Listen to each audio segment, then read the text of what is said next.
ਤੁਸੀਂ ਬੜਾ ਇੱਕ ਸਵਾਲ ਤੋਂ ਭੱਜਦੇ ਆਏ ਹੋ ਹਨਾ। ਮੈਂ ਅੱਜ ਔਨ ਰਿਕਾਰਡ ਇਹ ਸਵਾਲ ਕਰਨਾ ਚਾਹੂੰਗਾ ਦੀਪ ਸਿੱਧੂ ਨੂੰ ਲੈ ਕੇ ਤੇ ਲੱਖਾ ਸਿੰਘ ਸਿਧਾਣਾ ਨੂੰ ਲੈ ਕੇ ਕੀ ਆ ਕਾਨੂੰਪ੍ਰਿਆ ਦਾ ਕੀ ਪੁਆਇੰਟ ਆਫ ਵਿਊ ਆ। ਮਹਾਰਾਜ ਰੈਲੀ ਵੀ ਹੁੰਦੀ ਆ, ਇਕੱਠ ਵੀ ਹੁੰਦਾ ਗਾ, ਇਹ ਦੋਨੇ ਚੀਜ਼ਾਂ ਨੂੰ ਕਿਵੇਂ ਦੇਖਦੇ ਹੋ?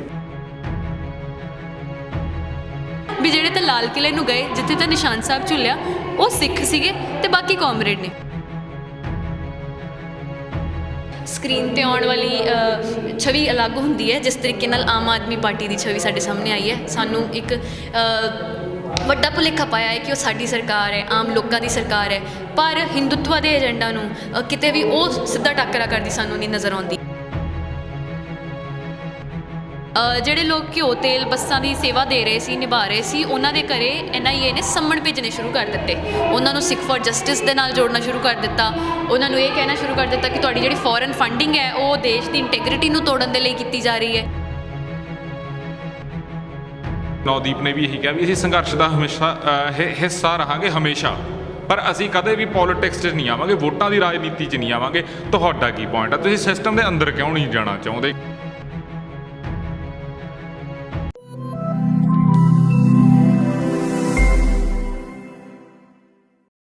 ਸਤਿ ਸ਼੍ਰੀ ਅਕਾਲ ਜੀ, ਤੁਸੀਂ ਦੇਖ ਰਹੇ ਹੋ RMB ਟੈਲੀਵਿਜ਼ਨ। ਮੈਂ ਰਤਨਦੀਪ ਸਿੰਘ ਢਾਲੀਵਾਲ।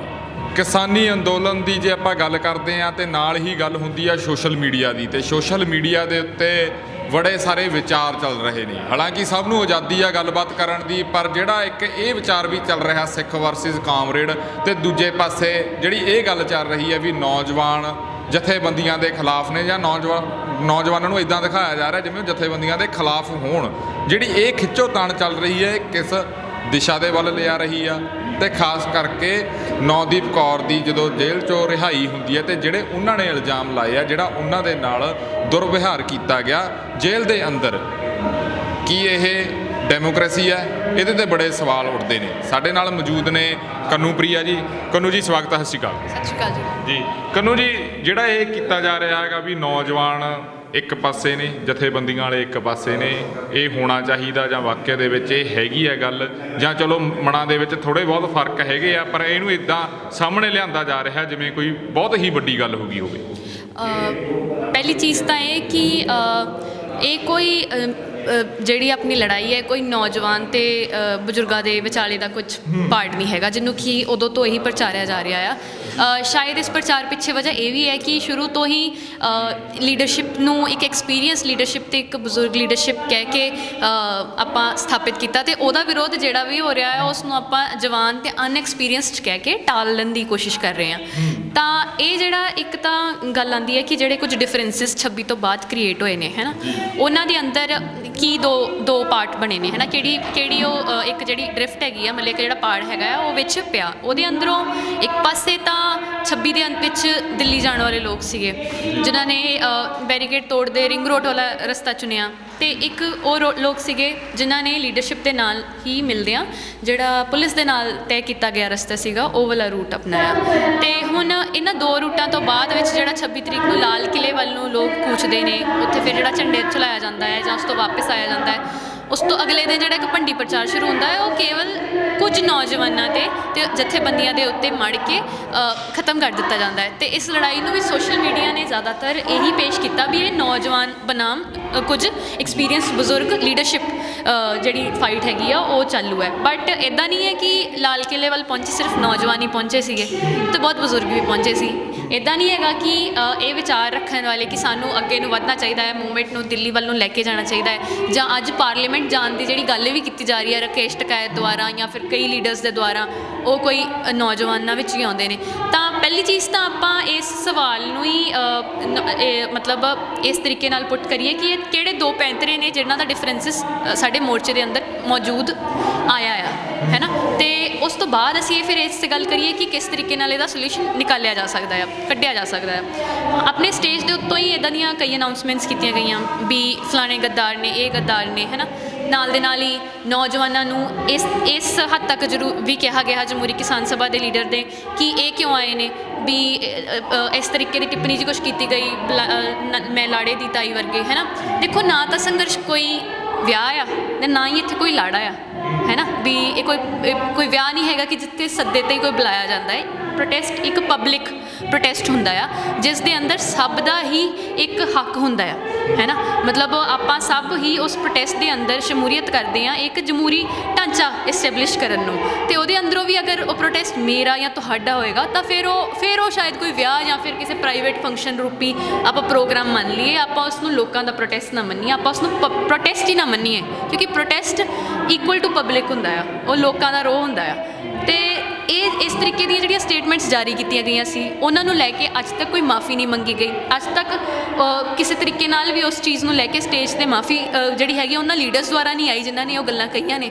ਤੇ ਇਹਦੇ ਬਾਅਦ ਹੀ ਇੱਕ ਡਿਬੇਟ ਹੋਰ ਸ਼ੁਰੂ ਹੋ ਜਾਂਦੀ ਹੈ ਸਿੱਖ ਬਨਾਮ ਕਾਮਰੇਡ, ਹੈ ਨਾ। ਉਹ ਵੀ ਇਸੇ 'ਚੋਂ ਹੀ ਉਮੜਦੀ ਆ ਵੀ ਜਿਹੜੇ ਤਾਂ ਲਾਲ ਕਿਲ੍ਹੇ ਨੂੰ ਗਏ ਜਿੱਥੇ ਤਾਂ ਨਿਸ਼ਾਨ ਸਾਹਿਬ ਝੁੱਲਿਆ ਉਹ ਸਿੱਖ ਸੀਗੇ ਤੇ ਬਾਕੀ ਕਾਮਰੇਡ ਨੇ, ਤੇ ਇਹਨਾਂ ਦੇ ਵਿਚਾਲੇ ਇੱਕ ਪਾੜ ਕ੍ਰੀਏਟ ਕੀਤਾ ਗਿਆ। ਮੈਨੂੰ ਲੱਗਦਾ ਹੈ ਕਿ ਇਹਦੇ ਵਿੱਚ ਵੀ ਫਿਰ ਇੱਕ ਗੜਬੜੀ ਆ ਵੀ ਪੰਜਾਬ ਦੀ ਹਿਸਟਰੀ ਦੇ ਅੰਦਰੋਂ ਜਿਹੜਾ ਸਿੱਖ ਬਨਾਮ ਕਾਮਰੇਡ ਡਿਬੇਟ ਚੱਲਦਾ ਹੁੰਦਾ ਸੀ ਉਸ ਨੂੰ ਹੀ ਹੋਰ ਡੀਪਨ ਕਰਨ ਨੂੰ, ਉਸ ਦੇ ਵਿੱਚ ਹੀ ਹੋਰ ਇੱਕ ਗਹਿਰਾਈ ਪਾਉਣ ਨੂੰ ਤੇ ਆਪਣੀਆਂ ਕੰਟਰਾਡਿਕਸ਼ਨਸ ਨੂੰ ਹੋਰ ਤਰੀਕੇ ਨਾਲ ਉਭਾਰਨ ਦੀ ਕੋਸ਼ਿਸ਼ ਕੀਤੀ ਗਈ ਹੈ। ਬਲਕਿ ਜਿਹੜੀ ਇੱਕ ਸਿੱਧੀ ਸਾਡੀ ਕੰਟਰਾਡਿਕਸ਼ਨ ਸਟੇਟ ਦੇ ਨਾਲ ਤੇ ਕਾਰਪੋਰੇਟ ਘਰਾਣੇ ਨਾਲ ਉਹ ਬਣ ਰਹੀ ਸੀ, ਇੰਪੀਰੀਅਲਿਜ਼ਮ ਨਾਲ ਇੱਕ ਕੰਟਰਾਡਿਕਸ਼ਨ ਬਾਰਡਰ ਦੇ ਉੱਤੇ ਬਣੀ ਸੀ ਕਿ ਬਾਰਡਰ ਦੇ ਪਾਰ ਲੋਕ ਨੇ ਜਿਹੜੇ ਕਿ ਕਾਰਪੋਰੇਟ ਘਰਾਣਿਆਂ ਦੀਆਂ ਪਾਲਿਸੀਆਂ ਨੂੰ ਰਿਜੈਕਟ ਕਰਦੇ ਨੇ ਤੇ ਬਾਰਡਰ ਪਾਰ ਉਹ ਪੁਲਿਸ ਹੈ, ਉਹ ਸੱਤਾ ਹੈ ਜਿਹੜੀ ਕਿ ਉਸ ਨੂੰ ਇੰਡੋਰਸ ਕਰਦੀ ਹੈ, ਇੰਪਲੀਮੈਂਟ ਕਰਦੀ ਹੈ। ਤਾਂ ਇਹਦੇ ਵਿੱਚ ਵੀ ਮੈਨੂੰ ਲੱਗਦਾ ਹੈ ਕਿ ਜਿਹੜੀ ਸਾਡੀ ਡਿਬੇਟ ਸੀਗੀ ਉਹ ਫਿਰ ਸਾਡੀ ਮੂਵਮੈਂਟ ਦੇ ਪੈਂਤਰਿਆਂ ਤੋਂ, ਮੂਵਮੈਂਟ ਦੀ ਮੋਸ਼ਨ ਤੋਂ ਜਾਂ ਮੂਵਮੈਂਟ ਦੇ ਕਿਹੜੀ ਟ੍ਰੈਜੈਕਟਰੀ ਵਰਤੀ ਜਾਣੀ ਹੈ ਇਸ 'ਤੇ ਹੋਣੀ ਸੀ, ਨਾ ਕਿ ਸਿੱਖ ਬਨਾਮ ਕਾਮਰੇਡ ਹੋਣੀ ਸੀਗੀ। ਤੁਹਾਨੂੰ ਲੱਗਦਾ ਗਾ ਵੀ ਜਿਹੜੀ ਇਹ ਚੀਜ਼ ਹੋਈ ਆ ਇਹਦੇ ਵਿੱਚ ਸੋਸ਼ਲ ਮੀਡੀਆ ਦਾ ਯੋਗਦਾਨ ਆ ਕਿ ਕਿਤੇ ਨਾ ਕਿਤੇ ਅਸੀਂ ਆਪ ਹੀ ਅਜਿਹਾ ਕੰਮ ਕਰ ਰਹੇ ਹਾਂ ਜਾਂ ਆਪ ਦੇ ਵਿੱਚ ਹੀ ਇਹੋ ਜਿਹੇ ਸ਼ਰਾਰਤੀ ਬੰਦੇ ਹੈਗੇ ਜਿਹੜੇ ਅੰਦੋਲਨ ਨੂੰ ਦੋ ਫਾੜਾ ਕਰਨਾ ਚਾਹੁੰਦੇ ਨੇ?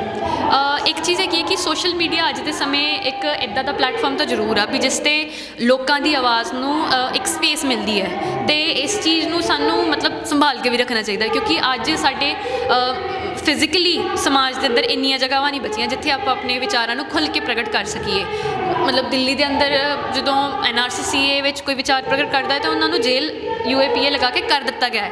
ਪੰਜਾਬ ਦੇ ਅੰਦਰੋਂ ਵੀ ਹੁਣ ਜਿਹੜੇ ਨੌਜਵਾਨਾਂ ਨੂੰ ਅਰੈਸਟ ਕੀਤਾ ਜਾਣਾ ਸ਼ੁਰੂ ਕਰੇਗੀ ਸਰਕਾਰ, ਉਹ UAPA ਦੇ ਤਹਿਤ ਉਹ ਇਸੇ ਗਰਾਊਂਡ ਤੋਂ ਕਰੇਗੀ ਕਿ ਤੁਸੀਂ ਫਲਾਣੀ ਗੱਲ ਕੀਤੀ, ਧਮਕਣੀ ਗੱਲ ਕੀਤੀ ਜਿਹੜੀ ਕਿ ਕੁਝ ਖਾਲਿਸਤਾਨੀ ਹੈ ਜਾਂ ਮਾਓਇਸਟ ਹੈ ਜਾਂ ਐਂਟੀ ਨੈਸ਼ਨਲ ਹੈ। ਤੁਹਾਨੂੰ ਲੱਗਦਾ ਹੈ ਹੋਊਗਾ? ਦੇਖੋ ਜੀ, ਇਸ ਨੂੰ ਕਰਨ ਦੇ ਲਈ ਇੱਕ ਸੈੱਟ ਪੈਟਰਨ ਲੱਭ ਰਹੀ ਹੈ ਸਰਕਾਰ। ਉਸ ਦੀ ਕੋਸ਼ਿਸ਼ ਇਹ ਉਦੋਂ ਹੀ ਸ਼ੁਰੂ ਹੋ ਗਈ ਸੀ ਜਦੋਂ ਆਪਣਾ ਮੋਰਚਾ ਚੱਲ ਰਿਹਾ ਸੀ ਦਿੱਲੀ ਬਾਰਡਰ 'ਤੇ ਜਿਹੜੇ ਲੋਕ ਘਿਓ ਤੇਲ ਬੱਸਾਂ ਦੀ ਸੇਵਾ ਦੇ ਰਹੇ ਸੀ, ਨਿਭਾ ਰਹੇ ਸੀ, ਉਹਨਾਂ ਦੇ ਘਰੇ NIA ਨੇ ਸੰਮਣ ਭੇਜਣੇ ਸ਼ੁਰੂ ਕਰ ਦਿੱਤੇ। ਉਹਨਾਂ ਨੂੰ ਸਿੱਖ ਫॉर ਜਸਟਿਸ ਦੇ ਨਾਲ ਜੋੜਨਾ ਸ਼ੁਰੂ ਕਰ ਦਿੱਤਾ। ਉਹਨਾਂ ਨੂੰ ਇਹ ਕਹਿਣਾ ਸ਼ੁਰੂ ਕਰ ਦਿੱਤਾ ਕਿ ਤੁਹਾਡੀ ਜਿਹੜੀ ਫੋਰਨ ਫੰਡਿੰਗ ਹੈ ਉਹ ਦੇਸ਼ ਦੀ ਇੰਟੈਗ੍ਰਿਟੀ ਨੂੰ ਤੋੜਨ ਦੇ ਲਈ ਕੀਤੀ ਜਾ ਰਹੀ ਹੈ।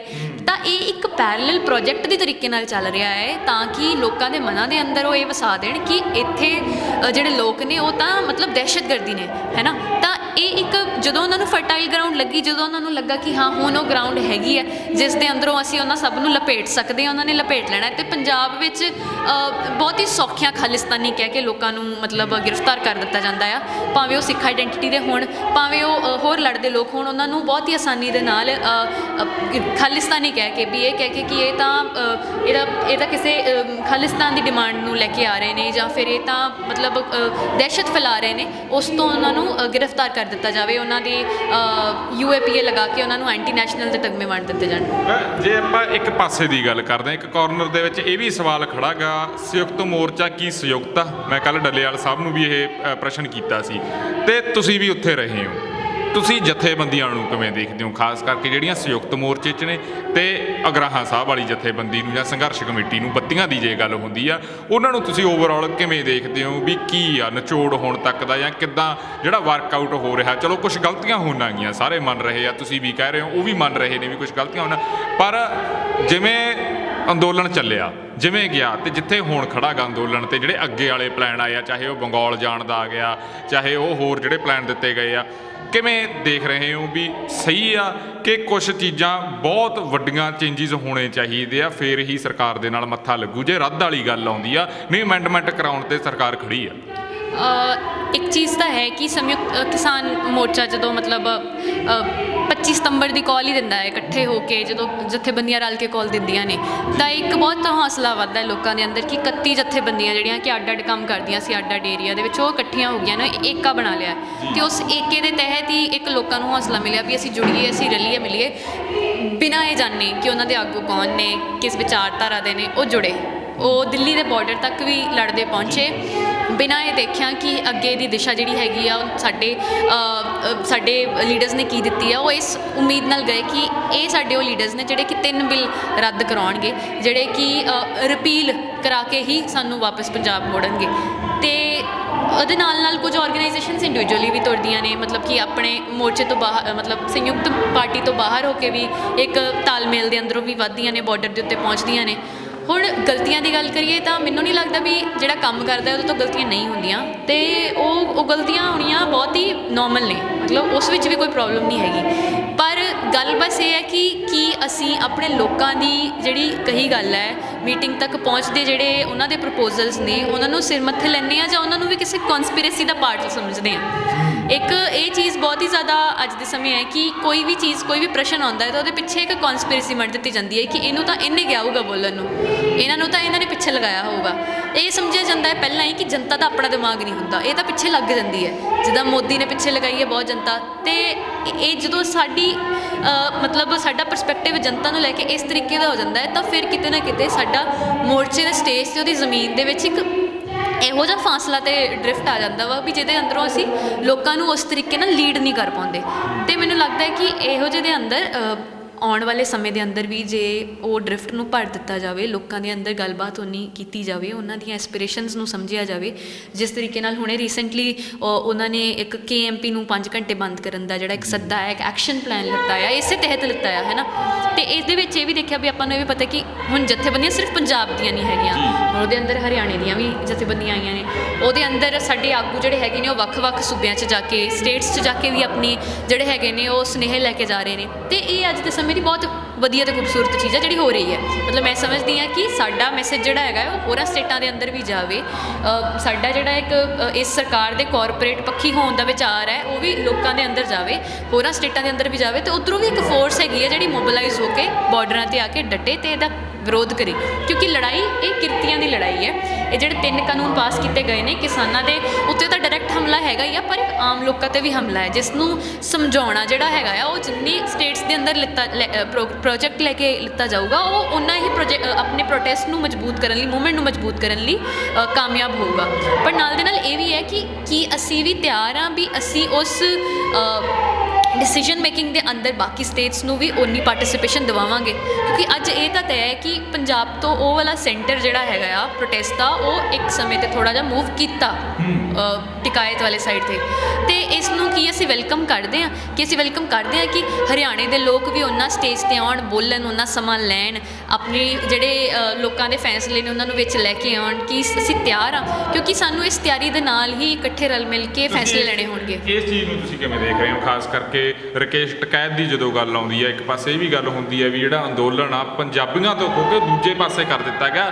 ਹਾਲਾਂਕਿ ਰਕੇਸ਼ ਟਕੈਤ ਨੇ ਇਹ ਸਾਫ਼ ਕਰ ਦਿੱਤਾ ਵੀ ਜਿਹੜਾ ਬਲਵੀਰ ਸਿੰਘ ਰਾਜੇਵਾਲਾ ਉਹਨਾਂ ਦੀ ਅਗਵਾਈ ਹੇਠ, ਚਲੋ ਉਹਨਾਂ ਨੇ ਇੱਕ ਰਿਸਪੈਕਟ ਦੇ ਤੌਰ 'ਤੇ ਰਲੀ ਹੈ, ਸੰਯੁਕਤ ਮੋਰਚੇ ਦੀ ਅਗਵਾਈ ਦੇ ਹੇਠ ਸਾਰਾ ਕੁਝ ਇਹ ਚੱਲੂਗਾ। ਤੁਸੀਂ ਇਸ ਪਾਸੇ ਨੂੰ ਕਿਵੇਂ ਦੇਖ ਰਹੇ ਹੋ? ਇਹ ਵੀ ਫਿਰ ਉਹੀ ਸੋਸ਼ਲ ਮੀਡੀਆ ਵਾਲਾ ਕੰਮ ਆ ਕਿ ਕਿਤੇ ਨਾ ਕਿਤੇ ਹਕੀਕਤ ਵੀ ਹੈਗੀ ਆ। ਰਕੇਸ਼ ਟਕੈਤ ਜੀ ਦਾ ਇੱਕ NDTV ਨਾਲ ਵੀ ਇੰਟਰਵਿਊ ਸੀ ਜਿਸ 'ਚ ਉਹ ਕਹਿ ਰਹੇ ਸੀ ਵੀ ਇਹ ਤਾਂ ਸਾਡੇ ਸਾਰੇ ਜਥੇਬੰਦੀਆਂ ਦੀ ਰਾਏ ਮਸ਼ਵਰੇ ਨਾਲ ਹੀ ਹੋਣਾ ਹੈ, ਮੂਵਮੈਂਟ ਦਾ ਫੇਸ ਲੋਕ ਨੇ ਕਿ ਮੈਂ ਨਹੀਂ ਹੈਗਾ, ਹੈ ਨਾ। ਤੇ ਇਸ ਮਤਲਬ ਅੱਜ ਦੇ ਸਮੇਂ ਦੀ ਗੱਲ ਕਰੀਏ ਤਾਂ ਇੱਕ ਜਿਹੜਾ ਪ੍ਰੋਟੈਸਟ ਜਿਹਨੂੰ ਇੱਕ ਬਹੁਤ ਹੀ ਜ਼ਿਆਦਾ ਇੱਕ ਡਿਪ ਮਿਲੀ ਸੀ, ਮਤਲਬ ਬਹੁਤ ਹੀ ਜ਼ਿਆਦਾ ਇੱਕ ਨਿਰਾਸ਼ਾ ਦੇ ਅੰਦਰ ਉਹ ਥੋੜ੍ਹਾ ਨਿਕਲ ਰਿਹਾ ਸੀ, ਉਹਦੇ ਅੰਦਰੋਂ ਬਹੁਤ ਹੀ ਵੱਡੀ ਉਮੀਦ ਲੈ ਕੇ ਜਿਹੜਾ ਗਾਜ਼ੀਪੁਰ ਵਾਲਾ ਮੋਰਚਾ ਹੈ ਉਹ ਬੁਲੰਦ ਹੋਇਆ ਸੀ। ਉਸਨੇ ਬਾਕੀ ਬਾਰਡਰਾਂ 'ਤੇ ਵੀ ਉਸ ਤਰੀਕੇ ਨਾਲ ਇੱਕ ਆਪਣੀ ਐਨਰਜੀ ਦਿੱਤੀ ਸੀਗੀ, ਆਪਣਾ ਇੱਕ ਜੋਸ਼ ਦਿੱਤਾ ਸੀਗਾ ਵੀ ਜਦੋਂ ਹਰਿਆਣੇ ਦੀਆਂ ਖਾਪਾਂ ਵਾਰੀ ਸਿਰ ਵਾਰੀ ਆਉਂਦੀਆਂ ਰਹੀਆਂ, ਉੱਥੇ ਪਹੁੰਚਦੀਆਂ ਰਹੀਆਂ।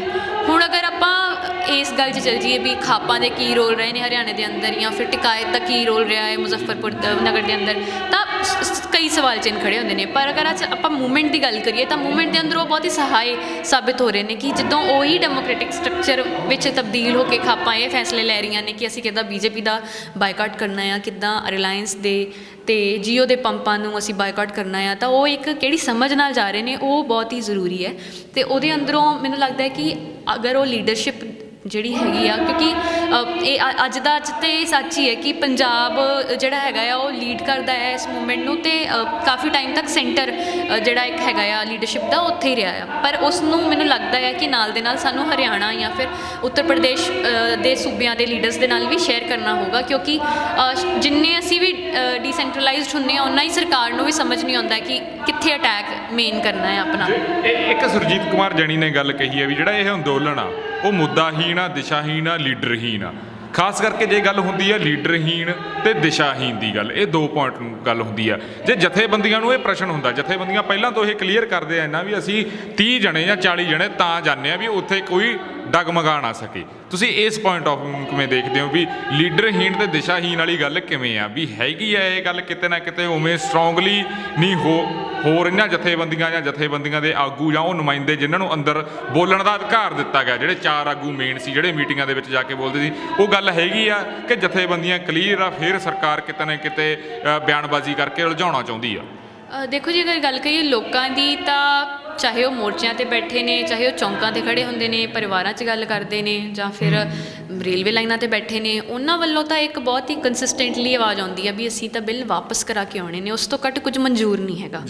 ਪਰ ਜਿੱਦਾਂ ਆਪਾਂ ਲੀਡਰਸ਼ਿਪ ਤੱਕ ਆਉਂਦੇ ਹਾਂ ਤਾਂ ਇੱਕ ਹਵਾ ਦੇ ਅੰਦਰੋਂ ਹੀ ਕੁਝ ਨੈਗੋਸੀਏਸ਼ਨ ਪਲਾਨਸ ਜੇ ਫਲੋਟ ਕਰ ਰਹੇ ਹੁੰਦੇ ਨੇ ਕਿ 1.5 ਸਾਲ ਟਾਲ ਦਿੱਤਾ ਜਾਵੇ, 3 ਸਾਲ ਟਾਲ ਦਿੱਤਾ ਜਾਵੇ, 2 ਰੱਦ ਕਰ ਦਿੱਤੇ ਜਾਣ, ਇਹ ਕਰ ਦਿੱਤਾ ਜਾਵੇ। ਤਾਂ ਇਸ ਤਰੀਕੇ ਦੇ ਨੈਗੋਸੀਏਸ਼ਨ ਪਲਾਨਸ ਵੀ ਜਿਹੜੇ ਹੈਗੇ ਨੇ, ਕਦੀ ਤਾਂ ਸਰਕਾਰ ਸਿੱਧੇ ਮੂੰਹੋਂ ਮੀਟਿੰਗਾਂ 'ਚ ਦਿੰਦੀ ਹੈ, ਕਦੀ ਪੁੱਠੇ ਕੰਨੋਂ ਕੱਢਦੀ ਹੈ ਤਾਂ ਕਿ ਮੀਟਿੰਗ ਦੇ ਅੰਦਰ ਆ ਕੇ ਉਹ ਨੈਗੋਸ਼ੀਏਟ ਕਰ ਦਿੱਤਾ ਜਾਵੇ।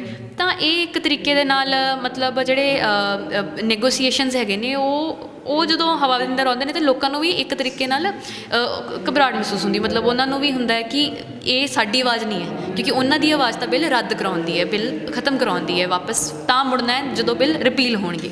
ਹੁਣ ਮੈਂ ਇੱਕ ਲਾਸਟ ਸਵਾਲ ਹੋਰ ਲੈਣਾ ਚਾਹੂੰਗਾ। ਮੈਨੂੰ ਤੁਹਾਡੇ ਨਾਲ ਵੀ ਸ਼ਾਇਦ 5ਵੀਂ-6ਵੀਂ ਆਪਣੀ ਮੁਲਾਕਾਤ ਆ, ਤੁਸੀਂ ਬੜਾ ਇੱਕ ਸਵਾਲ ਤੋਂ ਭੱਜਦੇ ਆਏ ਹੋ, ਹੈ ਨਾ। ਮੈਂ ਅੱਜ ਔਨ ਰਿਕਾਰਡ ਇਹ ਸਵਾਲ ਕਰਨਾ ਚਾਹੂੰਗਾ, ਦੀਪ ਸਿੱਧੂ ਨੂੰ ਲੈ ਕੇ ਤੇ ਲੱਖਾ ਸਿੰਘ ਸਿਧਾਣਾ ਨੂੰ ਲੈ ਕੇ ਕੀ ਆ ਕਾਨੂੰਪ੍ਰਿਆ ਦਾ ਕੀ ਪੁਆਇੰਟ ਆਫ ਵਿਊ ਆ? ਮਹਾਰਾਜ ਰੈਲੀ ਵੀ ਹੁੰਦੀ ਆ, ਇਕੱਠ ਵੀ ਹੁੰਦਾ ਹੈਗਾ, ਇਹ ਦੋਨੇ ਚੀਜ਼ਾਂ ਨੂੰ ਕਿਵੇਂ ਦੇਖਦੇ ਹੋ? ਦੀਪ ਸਿੱਧੂ ਜਾਂ ਲੱਖਾ ਸਿਧਾਣਾ ਨੂੰ ਲੈ ਕੇ ਕਿਤੇ ਵੀ ਸਵਾਲਾਂ ਤੋਂ ਭੱਜਿਆ ਜਾਣ ਵਾਲਾ ਮਸਲਾ ਤਾਂ ਹੈ ਨਹੀਂਗਾ, ਕਿਉਂਕਿ ਦੀਪ ਸਿੱਧੂ ਦਾ ਜਿਹੜਾ ਪਾਰਟਿਸਿਪੇਸ਼ਨ ਆ ਸੰਘਰਸ਼ ਦੇ ਅੰਦਰੋਂ, ਕਿਸਾਨ ਸੰਘਰਸ਼ ਦੇ ਅੰਦਰੋਂ, ਉਹ ਸਭ ਨੇ ਦੇਖਿਆ, ਉਹ ਪੰਜਾਬ ਵਿੱਚ ਲੋਕਾਂ ਨੇ ਦੇਖਿਆ ਆ। ਲੱਖੇ ਸਿਧਾਣੇ ਨੂੰ ਕਿਸਾਨ ਸੰਘਰਸ਼ ਤੋਂ ਪਹਿਲਾਂ ਤੋਂ ਦੇਖਿਆ ਹੈ, ਚਾਹੇ ਉਹ ਪੰਜਾਬੀ ਮਾਂ ਬੋਲੀ ਲਈ ਹੋਵੇ, ਚਾਹੇ ਉਹ ਤਰ੍ਹਾਂ ਤਰ੍ਹਾਂ ਦੇ ਮੁੱਦਿਆਂ ਨੂੰ ਲੈ ਕੇ ਪੰਜਾਬ ਦੇ ਅੰਦਰ ਧਰਨੇ ਰੈਲੀਆਂ ਹੋਣ, ਉਹਨਾਂ ਦੇ ਅੰਦਰ ਲੱਖੇ ਸਿਧਾਣੇ ਦੀ ਸ਼ਮੂਲੀਅਤ ਤੇ ਉਹਦੀ ਪਾਰਟਿਸਿਪੇਸ਼ਨ ਤੋਂ ਲੈ ਕੇ ਲੀਡਰਸ਼ਿਪ ਵੀ ਆਪਾਂ ਦੇਖੀ ਹੈ। ਪਰ ਹੁਣ ਅੱਜ ਦੇ ਮੌਕੇ 'ਤੇ ਜਦੋਂ ਆਪਾਂ ਗੱਲ ਕਰੀਏ, ਮੇਰੇ ਕਈ ਵੱਖਰੇਵੇਂ ਨੇ ਦੀਪ ਸਿੱਧੂ ਦੇ ਨਾਲ ਅਤੇ ਲੱਖੇ ਸਿਧਾਣੇ ਦੇ ਨਾਲ। ਮਤਲਬ ਮੌਕੇ 'ਤੇ ਆਉਂਦਿਆਂ ਲੱਖੇ ਸਿਧਾਣੇ ਨਾਲ ਵੀ ਉਹ ਡਿਸਕਸ਼ਨਸ ਹੋਈਆਂ ਨੇ, ਅਤੇ ਮੌਕੇ 'ਤੇ ਆਉਂਦਿਆਂ ਦੀਪ ਸਿੱਧੂ ਦੇ ਨਾਲ ਵੀ ਉਹ ਡਿਸਐਸੋਸੀਏਸ਼ਨਸ ਦਿਖਾਈਆਂ ਗਈਆਂ ਨੇ ਪ੍ਰੋਗਰਾਮਸ ਨੂੰ ਲੈ ਕੇ। ਪਰ ਅੱਜ ਅਸੀਂ ਉਸ ਮੋੜ 'ਤੇ ਖੜ੍ਹੇ ਹਾਂ ਜਿਹਦੇ ਅੰਦਰੋਂ ਸੱਤਾ ਦਾ ਡਾਇਰੈਕਟ ਇੱਕ ਹਮਲਾ ਆ ਵੀ ਇੱਕ ਇਹੋ ਜਿਹਾ ਖਾਤਾ ਖੋਲ੍ਹਣ ਦਾ ਜਿਸ 'ਚੋਂ ਪੰਜਾਬ ਦੇ ਨੌਜਵਾਨਾਂ ਨੂੰ ਗ੍ਰਿਫਤਾਰ ਕੀਤਾ ਜਾਊਗਾ UAPA ਦੇ ਅਧੀਨ, ਜਾਂ ਫਿਰ ਕਿਸੇ ਵੀ ਟੈਗ ਦੇ ਅੰਦਰੋਂ ਗ੍ਰਿਫਤਾਰ ਕੀਤਾ ਜਾਊਗਾ ਸਾਲੋਂ ਬਸਾਲ ਲਈ, ਜਿਸ ਤਰੀਕੇ ਨਾਲ NRC CAA ਦੇ ਅੰਦਰੋਂ ਨੌਜਵਾਨ ਤੇ ਕਾਰਕੁਨਾਂ ਨੂੰ ਕੀਤਾ ਗਿਆ ਸੀ। ਦੀਪ ਸਿੱਧੂ ਉਹਨਾਂ ਦੇ ਲਈ ਇੱਕ ਇਹੋ ਜਿਹਾ ਮੋਹਰਾ ਆ ਵੀ ਜਿਹਨੂੰ ਉਹਨਾਂ ਨੇ ਅਰੈਸਟ ਕਰਕੇ ਉਹ ਸਾਰੀ ਲਾਲ ਕਿਲ੍ਹੇ ਵਾਲਾ ਜਿਹੜਾ ਇੱਕ ਖਾਤਾ ਹੈ ਉਹ ਖੋਲ੍ਹ ਦਿੱਤਾ ਹੈ ਸਾਡੇ ਲਈ। ਤਾਂ ਇਹੋ ਜਿਹੇ ਦੇ ਅੰਦਰ ਸਾਨੂੰ ਉਸ ਅਰੈਸਟ ਦਾ ਵਿਰੋਧ ਕਰਨਾ ਚਾਹੀਦਾ ਹੈ, ਚਾਹੇ ਉਹ ਸਾਡੇ ਵਿਚਾਰਧਾਰਕ ਮਤਲਬ ਮਤਭੇਦਾਂ ਦੇ ਅੰਦਰੋਂ ਆਉਂਦੀ ਹੋਵੇ, ਚਾਹੇ ਸਾਨੂੰ ਪਤਾ ਹੈ ਕਿ ਸਾਡੀ ਵਿਚਾਰਧਾਰਾ ਉਸ ਦੇ ਨਾਲ ਮੈਚ ਨਹੀਂ ਕਰਦੀ। ਤੁਸੀਂ ਲੱਖੇ ਦੇ ਨਾਲ ਕਦੀ ਗਏ ਨਹੀਂ ਹੋਵੋਗੇ, ਤੁਸੀਂ ਦੀਪ ਸਿੱਧੂ ਨੂੰ ਬਿਲਕੁਲ ਵੀ ਮੰਨਦੇ ਨਹੀਂ ਹੋਵੋਗੇ, ਬਟ ਅੱਜ ਦੇ ਟਾਈਮ 'ਤੇ ਪ੍ਰਿੰਸੀਪਲੀ ਇਹ ਇੰਪੋਰਟੈਂਟ ਹੈ ਕਿ ਅਸੀਂ ਵਿਰੋਧ ਕਰੀਏ ਸਰਕਾਰ ਦੇ ਜ਼ਬਰ ਦਾ, ਕਿਉਂਕਿ ਉਹ ਸਰਕਾਰ ਦਾ ਜ਼ਬਰ ਕਦੋਂ ਤੁਹਾਡੇ ਬੂਹਿਆਂ 'ਤੇ ਆ ਕੇ ਖਟਖਟਾਏਗਾ ਤੁਹਾਨੂੰ ਪਤਾ ਨਹੀਂ ਚੱਲੇਗਾ, ਅਤੇ ਉਦੋਂ ਆਵਾਜ਼ ਦੇਣ ਵਾਲਾ ਕੋਈ ਨਹੀਂ ਬਚੇਗਾ। ਫਿਰ ਤੁਸੀਂ ਜਾਂ ਤਾਂ ਇਹ ਐਕਸਪੈਕਟ ਕਰਿਓ ਕਿ ਸਿਰਫ ਤੁਹਾਡੀ ਧਿਰ ਬੋਲੇ, ਹੈ ਨਾ, ਤਾਂ ਉਹ ਇੱਕ ਗਲਤੀ ਹੋਊਗੀ। ਮੈਨੂੰ ਲੱਗਦਾ ਹੈ ਜਦੋਂ ਸਰਕਾਰ ਦਾ ਜ਼ਬਰ ਹੁੰਦਾ ਹੈ, ਸਟੇਟ ਦਾ ਜ਼ਬਰ ਹੁੰਦਾ ਹੈ, ਤਾਂ ਸਾਰੀਆਂ ਧਿਰਾਂ ਨੂੰ ਇਕੱਠੇ ਹੋਣਾ ਚਾਹੀਦਾ ਹੈ। ਚਲੋ ਵਿਚਾਰਾਂ ਦਾ ਰੌਲਾ ਗਾ ਕਿ ਕੋਈ ਉਦੋਂ ਹੋਰ ਵੀ ਗੱਲ ਹੈ, ਕੁਛ ਦਾਲ 'ਚ ਕਾਲਾ ਤਾਂ ਨਹੀਂ ਕਿਤੇ? ਮੈਂ ਦੀਪ ਸਿੱਧੂ ਨੂੰ ਲੈ ਕੇ ਅਤੇ ਉਹਦੀਆਂ ਐਪਰੀਹੈਂਸ਼ਨਸ ਨੂੰ ਲੈ ਕੇ ਕਲੀਅਰ ਨਹੀਂ ਹੈਗੀ, ਮਤਲਬ ਉਹਨਾਂ ਦਾ ਕਿਸ ਚੀਜ਼ ਨੂੰ ਲੈ ਕੇ ਕੀ ਉਹਨਾਂ ਦੀ ਸੋਚ ਵਿਚਾਰ ਸੀਗੀ, ਉਸ ਨੂੰ ਲੈ ਕੇ ਮੈਨੂੰ ਕੋਈ ਕਲੈਰਿਟੀ ਨਹੀਂ ਹੈਗੀ। ਮੈਨੂੰ ਪਰ ਇਹ ਜ਼ਰੂਰ ਪਤਾ ਹੈ ਕਿ ਉਹ ਕਿਸਾਨ ਸੰਘਰਸ਼ ਦੇ ਅੰਦਰੋਂ ਕੁਝ ਕੰਮ ਕਰ ਰਹੇ ਸੀਗੇ, ਅਤੇ ਉਹਦੇ ਅੰਦਰੋਂ ਹੀ ਉਹ ਲਾਲ ਕਿਲ੍ਹੇ 'ਤੇ ਪਹੁੰਚੇ ਸੀ। ਅਤੇ ਉਹ ਲਾਲ ਕਿਲ੍ਹੇ ਵਾਲਾ ਸਾਰਾ ਐਪੀਸੋਡ ਜਿਹੜਾ ਹੈਗਾ ਆ, ਉਹ ਜਿਹੜਾ ਲੋਕ ਜਿਹੜੇ ਹੈਗੇ ਨੇ ਮਜਨੂ ਕੇ ਟਿੱਲੇ ਤੋਂ ਲਾਲ ਕਿਲ੍ਹੇ ਤੱਕ ਪਹੁੰਚੇ, ਉਹਨੂੰ ਕੁਝ ਮਹਿਜ਼ ਇੰਡੀਵਿਜੂਅਲਸ ਦੇ ਉੱਤੇ ਮੜ ਦੇਣਾ ਇੱਕ ਵੱਡੀ ਗਲਤੀ ਹੋਊਗੀ ਸਾਡੀ ਵੀ, ਅਤੇ ਸਟੇਟ ਦੀ ਤਾਂ ਉਹ ਕੋਸ਼ਿਸ਼ ਹੀ ਹੈ ਕਿ ਉਹਨਾਂ ਨੂੰ ਕੁਝ ਲੋਕਾਂ ਤੇ ਪਾ ਕੇ ਉਸ ਤੋਂ ਬਾਅਦ ਇੱਕ ਲੰਬੀ ਰੇਲ ਬਣਾ ਦਿੱਤੀ ਜਾਵੇ ਬਾਕੀ ਲੋਕਾਂ ਦੀ, ਜਿਨ੍ਹਾਂ ਨੂੰ ਉਹ ਪੰਜਾਬ ਦੇ ਅੰਦਰੋਂ ਹਰਿਆਣੇ ਦੇ ਅੰਦਰੋਂ ਅਰੈਸਟ ਕਰੇਗੀ ਇਹਦੇ ਅਧੀਨ। ਤੇ ਲੱਖੇ ਨੂੰ ਲੈ ਕੇ ਕੀ ਪੁਆਇੰਟ ਆ? ਹਾਂਜੀ, ਮੈਂ ਲੱਖੇ ਨੂੰ ਵੀ ਲੈ ਕੇ ਜਿੱਦਾਂ ਤੁਹਾਨੂੰ ਗੱਲ ਕੀਤੀ ਹੈ ਕਿ ਪੰਜਾਬ ਦੇ ਅੰਦਰ ਲੱਖੇ ਦੀਆਂ ਐਕਟੀਵਿਟੀਜ਼ ਆਪਾਂ ਲਗਾਤਾਰ ਦੇਖੀਆਂ ਨੇ। ਮਾਂ ਬੋਲੀ ਨੂੰ ਲੈ ਕੇ ਜਿਹੜੀਆਂ ਰੈਲੀਆਂ ਕੀਤੀਆਂ ਗਈਆਂ ਨੇ, ਪੰਜਾਬ ਦੇ ਹੱਕ ਵਿੱਚ ਜਿਹੜੀਆਂ ਵੀ ਐਕਟੀਵਿਟੀਜ਼ ਉਹਨਾਂ ਦੀਆਂ ਲਗਾਤਾਰ ਰਹੀਆਂ ਨੇ, ਤਾਂ ਇੱਕ ਕੰਟੀਨਿਊਸ ਫੇਜ਼ ਦੇ ਅੰਦਰ ਮੈਂ ਲੱਖੇ ਦਾ ਕਹਿਣਾ ਚਾਹੂੰਗੀ ਕਿ ਆਪਾਂ ਕੰਮ ਦੇਖਿਆ ਆ, ਹੈ ਨਾ। ਅਤੇ ਉਹਦੇ ਉੱਤੇ ਜਿਸ ਤਰੀਕੇ ਨਾਲ ਸਾਨੂੰ ਅੱਜ ਸਟੈਂਡ ਲੈਣਾ ਚਾਹੀਦਾ ਸੀ, ਕਿਤੇ ਨਾ ਕਿਤੇ ਅਸੀਂ ਫੇਲ ਕਰ ਰਹੇ ਹਾਂ।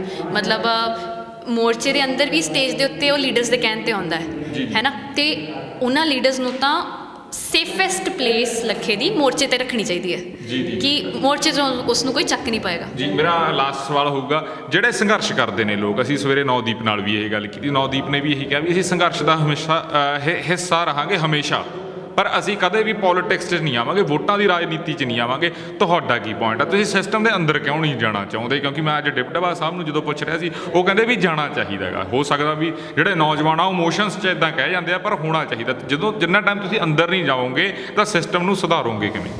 ਐਕਚੁਅਲੀ ਜਿਹੜਾ ਇਹ ਸਿਸਟਮ ਖੜਾ ਹੀ ਕੀਤਾ ਗਿਆ ਆ, ਇਹਦੇ ਅੰਦਰੋਂ ਜਿਸ ਤਰੀਕੇ ਦਾ ਇੱਕ ਸਟਰਕਚਰ ਬਣਾਇਆ ਗਿਆ ਹੈ, ਇੱਕ ਕਿਤੇ ਇਸ ਤਰੀਕੇ ਦਾ ਡਾਇਲੋਗ ਹੀ ਆ ਰਿਹਾ ਸੀ ਕਿ ਇਹ ਬਹੁਤ ਹੀ ਵੈਲ ਆਇਲਡ ਆ, ਇਹਨੂੰ ਚੰਗਾ ਖਾਸਾ ਤੇਲ ਉਸ ਤਰੀਕੇ ਨਾਲ ਦਿੱਤਾ ਗਿਆ ਹੈ ਕਿ ਇਹ ਇੱਕ ਬਿਊਰੋਕ੍ਰੇਸੀ ਦੇ ਹੱਥ ਭੁਗਤੇ, ਹੈ ਨਾ। ਅਤੇ ਜਦੋਂ ਤੱਕ ਉਹ ਮਸ਼ੀਨਰੀ ਨਹੀਂ ਅਸੀਂ ਚੇਂਜ ਕਰਦੇ, ਮੈਂਡ ਕਰਦੇ, ਉਸ ਦੀ ਟੁੱਟ ਭੱਜ ਨਹੀਂ ਜਦੋਂ ਤੱਕ ਹੁੰਦੀ, ਉਦੋਂ ਤੱਕ ਅਸੀਂ ਆਪਣੇ ਜ਼ਿੰਦਗੀ ਦੇ ਅੰਦਰ ਉਹਨਾਂ ਸੁਪਨਿਆਂ ਨੂੰ ਪੂਰਾ ਹੁੰਦਾ ਨਹੀਂ ਦੇਖਾਂਗੇ ਜਿਨ੍ਹਾਂ ਦੇ ਲਈ ਅਸੀਂ ਅੱਜ ਲੜ ਰਹੇ ਹਾਂ। ਤਾਂ ਕਿਤੇ ਨਾ ਕਿਤੇ ਇਹ ਕਿਸੇ ਨੂੰ ਕੋਈ ਉਪਲਬਧੀ ਜ਼ਰੂਰ ਲੱਗਦੀ ਹੋ ਸਕਦੀ ਹੈ ਉਸ ਸਿਸਟਮ ਦੇ ਅੰਦਰ ਐਂਟਰ ਕਰਕੇ, ਉਸ ਪੋਲੀਟੀਕਲ ਪਾਵਰ ਨੂੰ ਹਥਿਆ ਕੇ। ਅਤੇ ਇਸ ਚੀਜ਼ ਨੂੰ ਲੈ ਕੇ ਮੈਂ ਬਿਲਕੁਲ ਵੀ ਕੋਈ ਅਪੋਲੋਜੈਟਿਕ ਹੋ ਕੇ ਨਹੀਂ ਕਹਿ ਰਹੀ, ਬਲਕਿ ਇਸ ਨੂੰ ਆਪਣੀ ਵਿਚਾਰਧਾਰਾ ਅਤੇ ਆਪਣੇ ਐਕਸਪੀਰੀਅੰਸਿਸ ਤੋਂ ਅਤੇ ਆਪਣੇ ਜਿਹੜੀ ਆਈਡੀਓਲੋਜੀ ਤੋਂ ਕਹਿ ਰਹੀ ਹਾਂ ਵੀ ਅਸੀਂ ਉਸ ਜਿਹੜੀ ਇੱਕ ਆਇਲਡ ਮਸ਼ੀਨਰੀ ਹੈ, ਜਿਹੜੀ ਕਿ ਇੱਕ ਕਾਰਪੋਰੇਟ ਨੂੰ ਭੁਗਤਣ ਵਾਲੀ, ਇੱਕ ਪੂੰਜੀਵਾਦ ਨੂੰ ਭੁਗਤਣ ਵਾਲੀ ਜਿਹੜੀ ਮਸ਼ੀਨਰੀ ਆ, ਉਸ ਦੇ ਅੰਦਰ ਅਸੀਂ ਪੈ ਕੇ ਖੁਦ ਵੀ ਉਸ ਦਾ ਹੀ ਪਾਰਟ ਨਹੀਂ ਬਣਨਾ ਚਾਹੁੰਦੇ। ਇਸ ਵਜ੍ਹਾ ਤੋਂ ਚਾਹੇ ਉਹ ਨੌਦੀਪ ਤੋਂ ਚਾਹੇ ਮੇਰੇ ਤੋਂ ਇਸ ਤਰੀਕੇ ਦੇ ਕਮੈਂਟਸ ਆਮ ਹੀ ਸੁਣਨ ਨੂੰ ਮਿਲਦੇ ਨੇ। ਦਿਬਦਬਾ ਜੀ ਦਾ ਵੀ ਇੱਕ ਆਪਣਾ ਐਕਸਪੀਰੀਅੰਸ ਹੋਏਗਾ। ਤੁਹਾਨੂੰ ਇਹ ਨਹੀਂ ਲੱਗਦਾ ਵੀ ਬੰਦਾ ਆਪਦੇ ਅਸੂਲਾਂ ਤੇ ਖੜਾ ਨਹੀਂ ਰਹਿ ਸਕਦਾ ਸਾਰੀ ਉਮਰ? ਤੁਸੀਂ ਅਸੂਲਾਂ ਤੇ ਖੜ ਕੇ ਵੀ ਇੱਕ ਉਸ ਮਸ਼ੀਨਰੀ ਦਾ ਪਾਰਟ ਹੋ ਜਿਸਨੇ ਚੱਲਣਾ ਹੀ ਚੱਕਰ ਨੇ ਉਸ ਡਾਇਰੈਕਸ਼ਨ ਨੂੰ ਹੈ, ਜਿਸ ਦਾ ਇੱਕ ਜਿਹੜਾ ਵੀਲ ਹੈਗਾ ਆ ਉਸਨੇ WTO ਨੂੰ ਹੀ ਪੁੱਗਣਾ ਹੈ, ਜਿਸ ਦੇ ਇੰਨੇ ਵੱਡੇ ਵੱਡੇ ਜਿਹੜੇ ਕਰਜ਼ੇ ਹੈਗੇ ਨੇ ਅਮਰੀਕਾ ਨੂੰ, ਜਾਂ ਜਿਹੋ ਜਿਹਾ ਉਹਨੇ ਪਾਲਿਸੀਆਂ ਲਿਆਉਣੀਆਂ ਨੇ ਜਿਨ੍ਹਾਂ ਦੇ ਸਿਰ 'ਤੇ ਉਹ ਜਿੱਤ ਵੀ ਹਾਸਲ ਹੁੰਦੀ ਹੈ, ਉਹ ਵੀ ਇੱਕ ਕਾਰਪੋਰੇਟ ਘਰਾਣੇ ਦੇ ਸਪੋਰਟ ਦੇ ਨਾਲ ਹੀ ਹਾਸਿਲ ਹੁੰਦੀ ਹੈ। ਤੁਹਾਡੇ ਕਹਿਣ ਦਾ ਮਤਲਬ ਇਹ ਹੈ ਵੀ ਫਿਲਮ ਦੇ ਵਿੱਚ ਕੁਝ ਵਧੀਆ ਹੋ ਸਕਦਾ ਵਾ, ਹਕੀਕਤ ਦੇ ਵਿੱਚ ਨਹੀਂ ਇੱਦਾਂ ਵਧੀਆ ਹੋ ਸਕਦਾ? ਮੇਰੇ ਮੁਤਾਬਿਕ ਇੱਥੋਂ ਦੇ ਇਲੈਕਸ਼ਨਸ ਜਿਹੜੇ ਹੈਗੇ ਨੇ ਉਹ ਇੱਥੋਂ ਦੇ ਲੈਂਡ ਓਨਿੰਗ ਕਲਾਸ ਤੋਂ ਇਲਾਵਾ ਅਤੇ ਕਾਰਪੋਰੇਟ ਕਲਾਸ ਤੋਂ ਇਲਾਵਾ ਤੁਸੀਂ ਜਿੱਤ ਨਹੀਂ ਸਕਦੇ ਹੋ।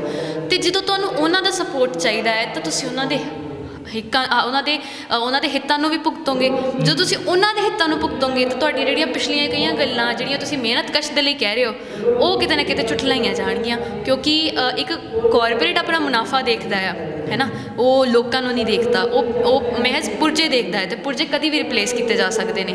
ਪਰ ਜਦੋਂ ਇੱਕ ਕਾਰਕੁਨ ਕੰਮ ਕਰਦਾ ਹੈ ਤਾਂ ਉਹ ਇੱਕ ਜ਼ਿੰਦਗੀ ਨੂੰ ਇੱਕ ਬਹੁਤ ਹੀ ਅਹਿਮ ਰੂਪੀ ਸਮਝ ਕੇ ਉਹਦੇ ਸ਼ਰਮ ਨੂੰ, ਉਹਦੇ ਲੇਬਰ ਨੂੰ ਇੰਪੋਰਟੈਂਟ ਸਮਝਦਿਆਂ ਕੰਮ ਕਰਦਾ ਹੈ। ਤਾਂ ਉਹ ਇਸ ਮਸ਼ੀਨਰੀ ਦੇ ਅੰਦਰੋਂ ਉਸੇ ਡਾਇਰੈਕਸ਼ਨ ਵਿੱਚ ਜਾਏਗਾ, ਉਸੇ ਵੀਲ ਦੇ ਅੰਦਰੋਂ ਜਾਏਗਾ ਜਿਸ ਦੇ ਅੰਦਰੋਂ ਨਰਿੰਦਰ ਮੋਦੀ ਗਿਆ ਹੈ, ਮਨਮੋਹਨ ਗਿਆ ਹੈ, ਜਾਂ ਫਿਰ ਹੋਰ ਸਾਡੇ ਲੀਡਰ ਗਏ ਨੇ। ਅਤੇ ਉਹ ਇੱਕ ਇਹੋ ਜਿਹਾ ਪੈਟਰਨ ਆ ਵੀ ਜਿਹਦੇ ਅੰਦਰੋਂ ਚੱਲ ਕੇ ਮੈਂ ਵੀ ਕੁਝ ਅਲੱਗ ਨਹੀਂ ਕਰ ਪਾਵਾਂਗੀ, ਮੈਂ ਵੀ ਉਹੀ ਹੋਵਾਂਗੀ ਜੋ ਉਹ ਨੇ। ਸ਼ਾਇਦ ਕੁਝ ਬਦਲਾਵ ਅਤੇ ਥੋੜ੍ਹਾ ਜਿਹਾ ਸਕਰੀਨ 'ਤੇ ਆਉਣ ਵਾਲੀ ਛਵੀ ਅਲੱਗ ਹੁੰਦੀ ਹੈ, ਜਿਸ ਤਰੀਕੇ ਨਾਲ ਆਮ ਆਦਮੀ ਪਾਰਟੀ ਦੀ ਛਵੀ ਸਾਡੇ ਸਾਹਮਣੇ ਆਈ ਹੈ। ਸਾਨੂੰ ਇੱਕ ਵੱਡਾ ਭੁਲੇਖਾ ਪਾਇਆ ਹੈ ਕਿ ਉਹ ਸਾਡੀ ਸਰਕਾਰ ਹੈ, ਆਮ ਲੋਕਾਂ ਦੀ ਸਰਕਾਰ ਹੈ, ਪਰ ਹਿੰਦੂਤਵਾ ਦੇ ਏਜੰਡਾ ਨੂੰ ਕਿਤੇ ਵੀ ਉਹ ਸਿੱਧਾ ਟਾਕਰਾ ਕਰਦੀ ਸਾਨੂੰ ਨਹੀਂ ਨਜ਼ਰ ਆਉਂਦੀ। ਸਾਨੂੰ ਕਿਤੇ ਨਹੀਂ ਨਜ਼ਰ ਆਉਂਦਾ ਜਿਹੜਾ ਇੱਕ ਯੋਗਿੰਦਰ ਯਾਦਵ ਦਾ ਪਾਰਟੀ ਹੈ ਕਿ ਉਹ ਵੀ ਲੋਕਾਂ ਦੇ ਹਿੱਤ ਨੂੰ ਉਦੋਂ ਪੁੱਗਿਆ ਹੋਵੇ। ਸਾਨੂੰ ਉਹ ਵੀ ਸਾਹਮਣੇ ਆਉਂਦਾ ਹੈ ਕਿ ਕਿਸ ਤਰੀਕੇ ਨਾਲ ਉਹੀ ਜਿਹੜਾ ਇੱਕ ਅੰਤਰਰਾਸ਼ਟਰਵਾਦ ਹੈਗਾ ਆ, ਜਾਂ ਜਿਹੜੇ ਇੱਕ ਹਿੰਦੂਤਵੀ ਸਮਾਜ ਦੀ ਜਿਹੜੀ ਸੋਚ ਹੈਗੀ ਆ, ਉਹਨਾਂ ਵਿੱਚ ਵੀ ਕਿਵੇਂ ਪਨਪਦੀ ਹੈ। ਅਤੇ ਸ਼ਾਇਦ ਉਸ ਸੋਚ ਤੋਂ ਬਿਨਾਂ ਉਹ ਇਸ ਸਿਸਟਮ ਦੇ ਅੰਦਰ ਆ ਵੀ ਨਹੀਂ ਸਕਦੇ। ਗੇੜਾ ਇਹਨਾਂ ਨੂੰ ਕੱਢਣਾ ਹੀ ਪੈਂਦਾ ਹੈ, ਚਾਹੇ ਮੰਦਿਰ ਦਾ ਹੋਵੇ, ਚਾਹੇ ਮਸਜਿਦ ਦਾ ਹੋਵੇ, ਚਾਹੇ ਗੁਰਦੁਆਰੇ ਦਾ ਹੋਵੇ। ਤਾਂ ਜਦੋਂ ਤੱਕ ਅਸੀਂ ਇਹਨਾਂ ਚੀਜ਼ਾਂ ਨੂੰ ਚੈਲੰਜ ਨਹੀਂ ਕਰਾਂਗੇ, ਉਸ ਵਿਚਾਰਧਾਰਾ ਨੂੰ ਚੈਲੰਜ ਨਹੀਂ ਕਰਾਂਗੇ ਜਿਹੜੀ ਇੱਕ ਸਿਰਫ ਅਤੇ ਸਿਰਫ ਮੁਨਾਫੇ ਪੱਖੀ ਅਤੇ ਸਿਰਫ ਇੱਕ ਇਕਨੋਮਿਕ ਬੈਨੀਫਿਟ ਨੂੰ ਲੈ ਕੇ ਅਤੇ ਆਪਣੇ ਪੋਲੀਟੀਕਲ ਬੈਨੀਫਿਟ ਨੂੰ ਲੈ ਕੇ ਭੁਗਤਦੀ ਰਹੂਗੀ, ਉਦੋਂ ਤੱਕ ਕੋਈ ਹੀਲਾ ਨਹੀਂ ਹੈਗਾ ਅਸੀਂ ਇਲੈਕਸ਼ਨਸ 'ਚੋਂ ਜਿਹੜਾ ਭਾਲ ਪਾਈਏ।